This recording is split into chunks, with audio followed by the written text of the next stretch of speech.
So normally I'm not going to try and squeeze more than one game into a review video, and that's for two reasons. First, because I really do like to immerse myself in a game and get a good feel for it before I try to formulate any actual opinions. And the other reason is basically, I really do feel like each game should get its own time in the spotlight.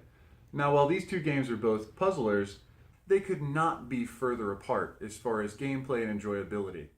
In the first game, Grid Mania, there's actually an introductory walkthrough that kind of paces you through this organic process through the first 5 levels, showing you all of the mechanics of the game.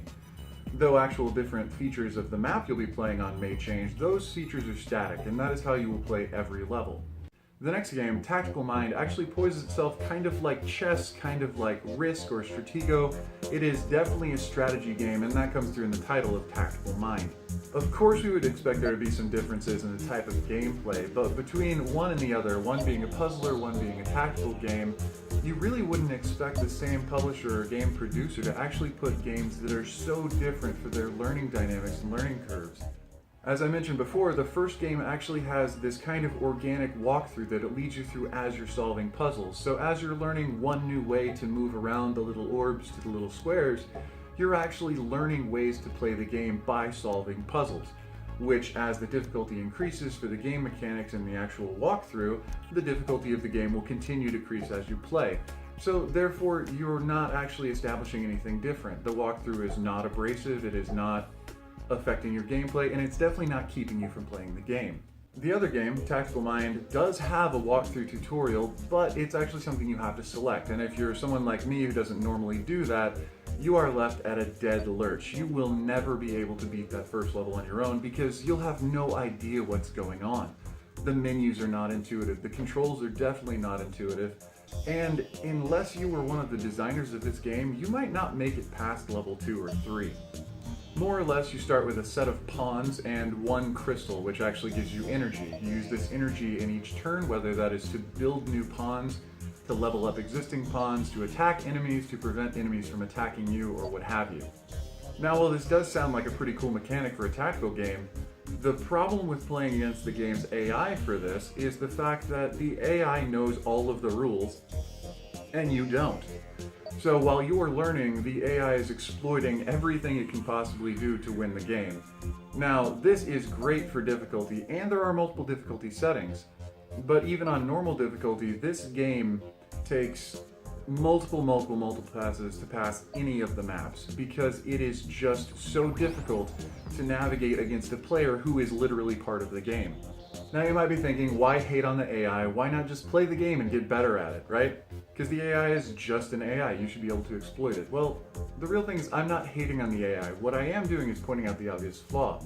While the AI understands every single aspect and nuance of the game mechanics, the player doesn't, especially not at this point. Now, while it is obviously viable to learn and catch up and play better as you go, there are game mechanics that aren't even explained in the walkthrough, such as how certain things start to cost more every turn and then start to cost less. And if you don't know that, you can't compete with a computer that does. Now, as opposed to Tactical Mind, in Grid Mania we have no AI. There's really no need for one. It's a series of maps that are static. The orbs will always be placed in the same place when you review the level or play it again later on. And all you have to do is solve each individual puzzle to move on to the next one. So besides the synth music background and the simple graphics, that's about really all these games have in common, is the navigating from one map to the next in order to get to the next map, to navigate it to get to the next map. I mean, that is the typical layout of a puzzler. And that's where this really breaks down for the player, is that both games are laid out like puzzle games. Meaning that in one game, Tactical Mind, where you actually have to fight against an AI, the only real motivation to do so is to get to the next map to fight against a harder AI on a harder map. That's generally not something we see for a tactical game. There's no draw for the player to keep playing. And given the difficulty, even when I beat the AI the first time, yes, I was slightly satisfied, but I was also angry. I was like, hey, take it, AI, I beat you.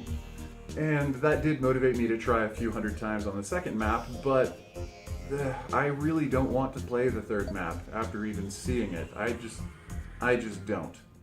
Whereas in Grid Mania, getting to the next map was awesome. I wanted to challenge myself to see if I could beat it. I wanted to see if I could solve the puzzle.